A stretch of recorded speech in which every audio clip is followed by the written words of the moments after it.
It was a good win by our guys, especially, after going to New Orleans and getting beat the way that we got beat down there, for our guys to bounce back and play the type of game we played tonight.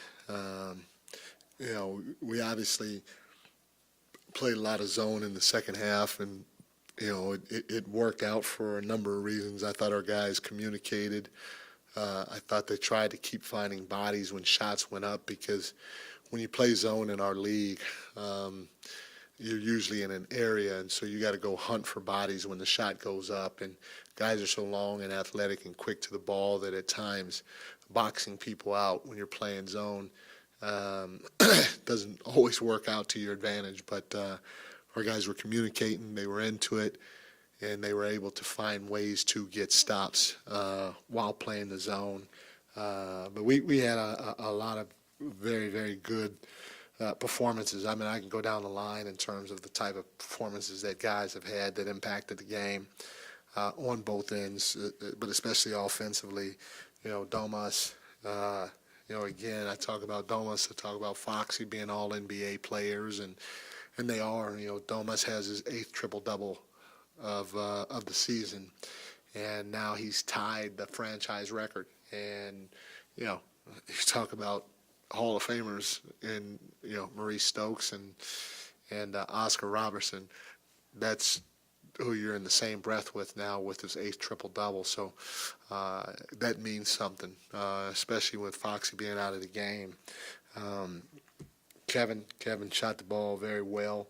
He obviously facilitated too. So the way he shot the ball, especially from the 3-point line, his pace in the half court, getting guys open, because there were times that he may not have been open, or he may not have gotten the ball, but his cuts are just unbelievably hard. And when he cuts really hard, as well as anybody else on our team, he'll draw two.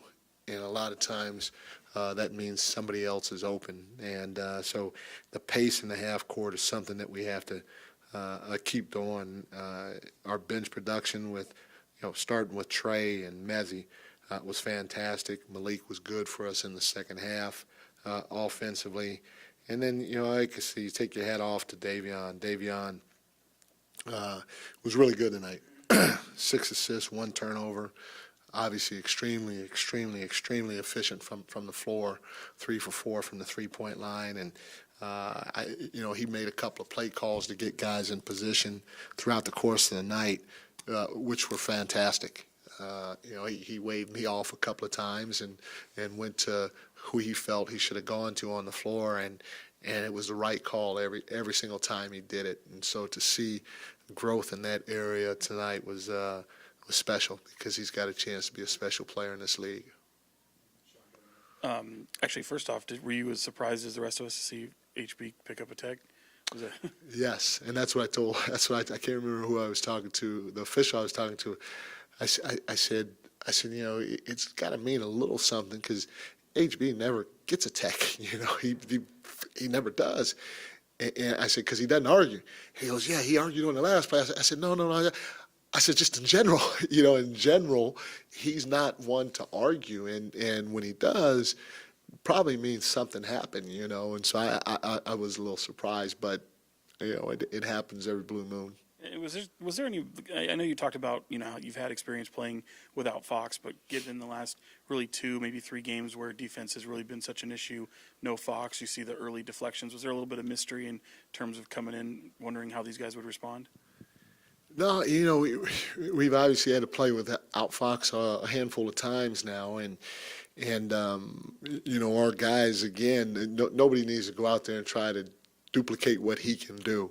But it just means you're going to get more opportunity. And when you get the opportunity, try to up your level of concentration and how hard you play. And, Davion was great, especially defensively. He was at the head of the snake, and his ball pressure, we felt, started, it off the right way for us, and it impacted us and them, we thought, the whole game. So, again, not trying to get anybody to do anything special. We have a rhythm for playing without Fox, although we don't want to continue to do that. And you just look at it as a collective team effort like it has been most of the times that Foxy hadn't been in the lineup. Mike, Kevin is 15 of 23 from three-point range these last 3 games, and you know, he had that stretch in February where he was at 29%. How good does it feel to see him? How good do you feel for him to see him get it going, and how I don't know, how vital is that for you guys offensively? No, it's it's huge for us. You know, he has to be able to impact the game with his shooting. But you know what I like just as much as his shooting tonight. You know, he had 8 assists, but on top of that, you know, I challenged him. I challenged him to go get some rebounds, and you know, he came up with 4. He came up with 5 rebounds. You know, at 6'7", and as long as he is, and for the most part, he's in pretty good position. He should get 5 rebounds in a game.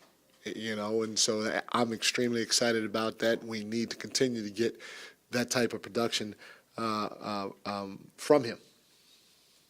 Mike, you talked after the Timberwolves loss about the team needing to do the little things like fight over screens from more often or in the game for more 48 minutes.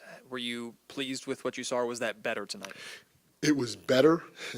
I still think we can do better, you know, but for sure it improved from the Minnesota game. A lot of little things that we talked about defensively, you can see the growth from that game to this game, and now we have to continue to grow little by little while trying to consistently do it night in, night out. Like when you go to zone defense, is that a decision you make just to switch things up, or is it maybe matchup based, or there's certain tactical things you try to take advantage of against a given opponent? Like what goes into that decision? It's all of the above. You know, we sometimes you do it to try to break an opponent's rhythm if they have a little bit of rhythm offensively. Sometimes you do it because you know you're not exactly excited about the matchups out there.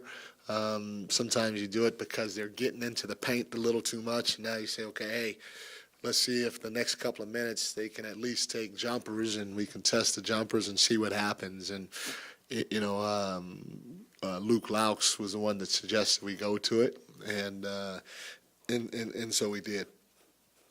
I was literally about to ask that same question.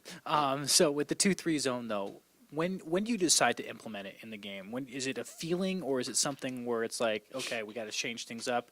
Why do you make that decision at a certain point in the game? A lot of times it's a feeling, or if Luke and or Jordy are just in my freaking ear too much about doing it, then finally I give in. So it's one of those two things.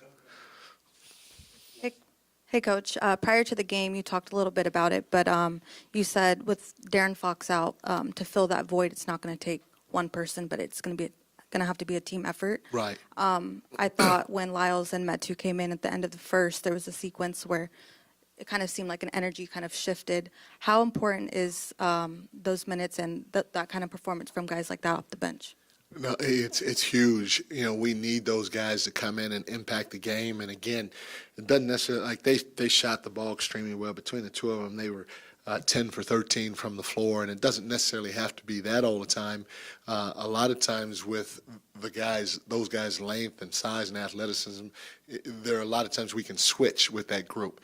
And if we do switch, now we're not necessarily getting hurt in the pick and roll because we're keeping bodies in front of bodies, and Mezzi's more than capable of guarding 1 through 5, especially after a switch with the shot clock winding down. And so they have to be in tune defensively, and then they have to be in tune on the glass too. And when they do that and bring the energy that they brought tonight, it gives us an opportunity to rest our guys, our starters, a little bit longer so that they're fresher towards the end of the game, which is huge for us. Thank you, guys.